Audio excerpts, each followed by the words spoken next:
Hello friends, ओम श्री गणेशाय नमः। जय श्री कृष्णा। आप सभी का स्वागत है आपके अपने यूट्यूब चैनल पर।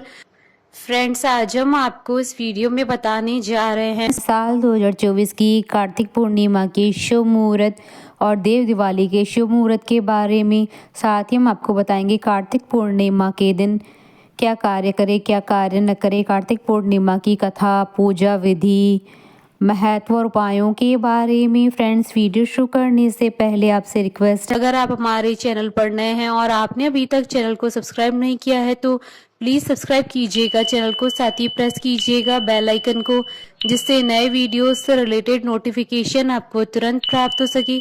और वीडियो पसंद आने पर वीडियो को लाइक और शेयर जरूर कीजिएगा ताकि सभी भक्तों को इस वीडियो का लाभ प्राप्त हो सके। और कमेंट बॉक्स में जय श्री कृष्णा जरूर लिखिएगा।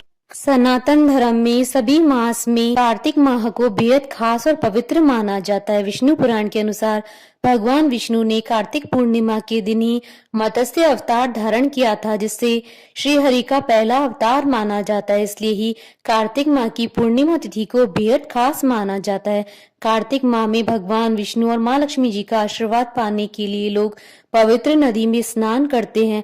मान्यता है कि इस महीने में दीप दान और पूर्णिमा का व्रत करने से श्री हरि जी का शुभ आशीर्वाद प्राप्त होता है। कार्तिक पूर्णिमा के दिन गंगा नदी में स्नान करने से अक्षय पुण्य की प्राप्ति होती है। कार्तिक पूर्णिमा पर स्नान दान करने से महापुण्य मिलता है। पौराणिक कथाओं के अनुसार देवी और देवता कार्तिक पूर्णिमा को शिव की नगरी काशी में गंगा नदी में स्नान करने आते हैं और शाम के समय दीपक जलाते। इस वजह से इस दिन को देव दिवाली के नाम से भी जाना जाता है। धार्मिक मान्यताओं के अनुसार कार्तिक पूर्णिमा पर भगवान शिव ने असुर राज त्रिपुरासुर का वध किया था। इस वजह से कार्तिक पूर्णिमा को त्रिपुरारी पूर्णिमा भी कहते हैं। इस दिन भगवान शिव जी की पूजा करते हैं। भगवान शिव जी की कृपा से देवों को त्रिपुरासुर के आतंक से मुक्ति मिली थी, इसलिए देवता कार्तिक पूर्णिमा को काशी नगरी में स्नान करने के बाद देव दिवाली मनाते हैं।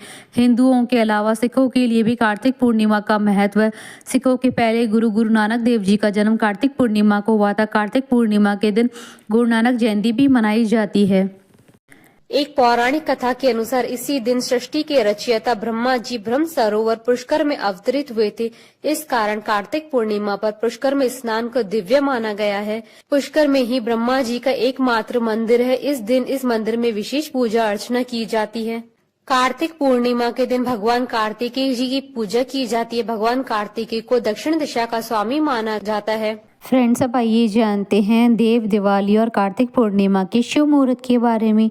हिंदू पंचांग के अनुसार साल 2024 में देव दिवाली अर्थात कार्तिक पूर्णिमा का पर्व 15 नवंबर 2024 शुक्रवार के दिन है। कार्तिक शुक्ल पूर्णिमा तिथि प्रारंभ होगी 15 नवंबर 2024 को सुबह 6:19 पर और कार्तिक शुक्ल पूर्णिमा तिथि का समापन होगा 16 नवंबर 2024 को प्रातःकाल 2:58 पर। देव दिवाली पर प्रदोष काल पूजन का समय रहेगा शाम 5:10 से शाम 7:47 तक। कुल अवधि 2 घंटे 37 मिनट है।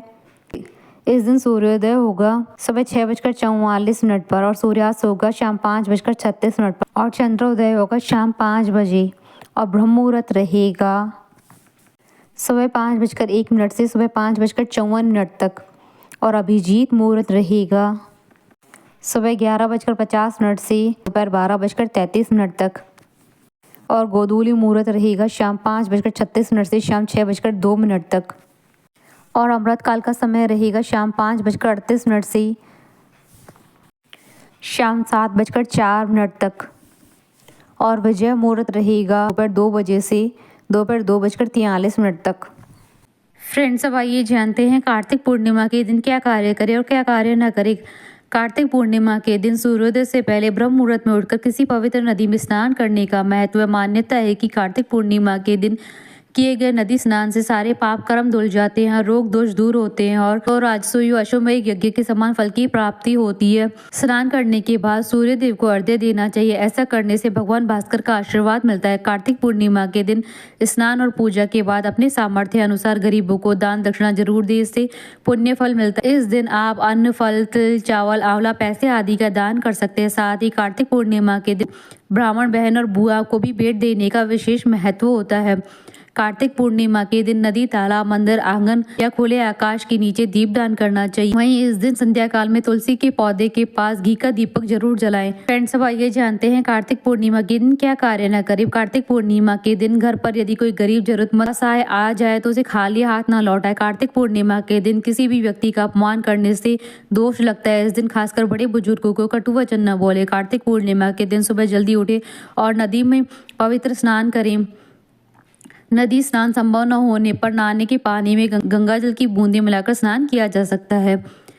कार्तिक पूर्णिमा पर महिला पुरुषों को ब्रह्मचर्य का पालन करना चाहिए। वैसे तो पूरे कार्तिक मास में मांसाहार, मदिरा, लहसुन, प्याज का त्याग करना चाहिए, लेकिन कार्तिक पूर्णिमा के दिन भूलवश भी इसका सेवन नहीं करें। शास्त्रों के अनुसार कार्तिक पूर्णिमा के दिन कुछ विशेष कार्य करने से माँ लक्ष्मी अति प्रसन्न होती है और जातक के जीवन में धन धान्य की कमी नहीं रहती है। फ्रेंड्स, अब आइए जानते हैं कार्तिक पूर्णिमा पर महालक्ष्मी जी को प्रसन्न करने की उपायों के बारे में। कार्तिक माह में भगवान विष्णु जी का जल में वास होता है। मान्यता है कि कार्तिक पूर्णिमा पर गंगा या किसी पवित्र नदी में स्नान करने से जीवन के तमाम पाप कर्म धुल जाते हैं। श्री हरि विष्णु जी की कृपा से अक्षय पुण्य की प्राप्ति होती है। दैहिक, दैविक और भौतिक ताप दूर हो जाते हैं। पूर्णिमा तिथि श्री हरि विष्णु जी को समर्पित होती है, लेकिन कार्तिक पूर्णिमा पर सुबह विष्णु के मत्स्य रूप को तुलसी दल चढ़ाएं और सत्यनारायण जी की कथा सुने और भगवान भोलेनाथ के त्रिपुरारी स्वरूप का पंचामृत से अभिषेक करें। देवी लक्ष्मी जी को खीर का भोग लगाएं और माँ तुलसी के निमित्त घी का दीपक लगाकर पूजन करना चाहिए।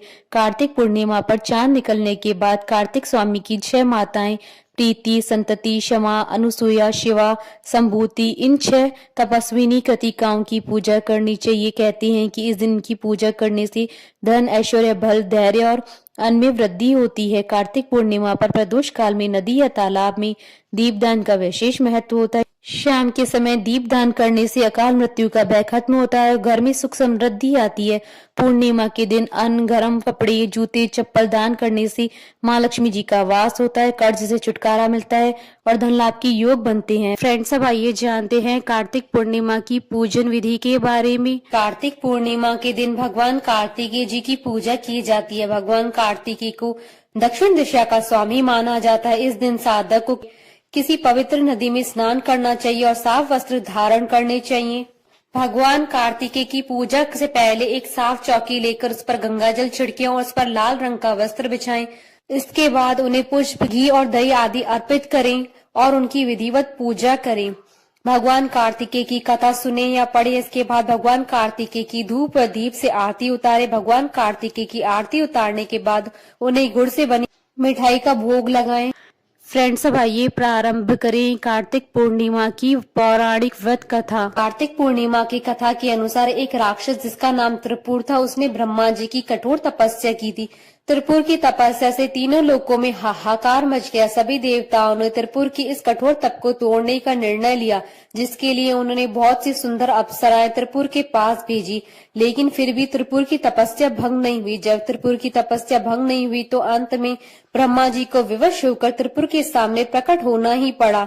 इसके बाद ब्रह्मा जी ने त्रिपुर को वरदान मांगने के लिए कहा। त्रिपुर ने ब्रह्मा जी से वर मांगा कि उसे न तो कोई देवता मार पाए और न ही कोई मनुष्य। ब्रह्मा जी ने त्रिपुर को ये वरदान दे दिया, जिसके बाद त्रिपुर ने लोगों पर अत्याचार करना शुरू कर दिया। त्रिपुर के अंदर अहंकार इतना बढ़ गया है कि उसने कैलाश पर्वत पर भी आक्रमण कर दिया, जिसके बाद भगवान शिव और त्रिपुर के बीच बहुत ही भयंकर युद्ध हुआ। यह युद्ध काफी लंबे समय तक चला, जिसके बाद भगवान शिव ने ब्रह्मा जी और श्री हरि नारायण विष्णु की मदद से त्रिपुर का अंत किया। बोलिए भगवान विष्णु की जय, भगवान शंकर की जय, सनातन धर्म की जय। हमारे साथ इस वीडियो में अंत तक बने रहने के लिए आपका धन्यवाद। ओम श्री गणेशाय नमः। जय श्री कृष्णा।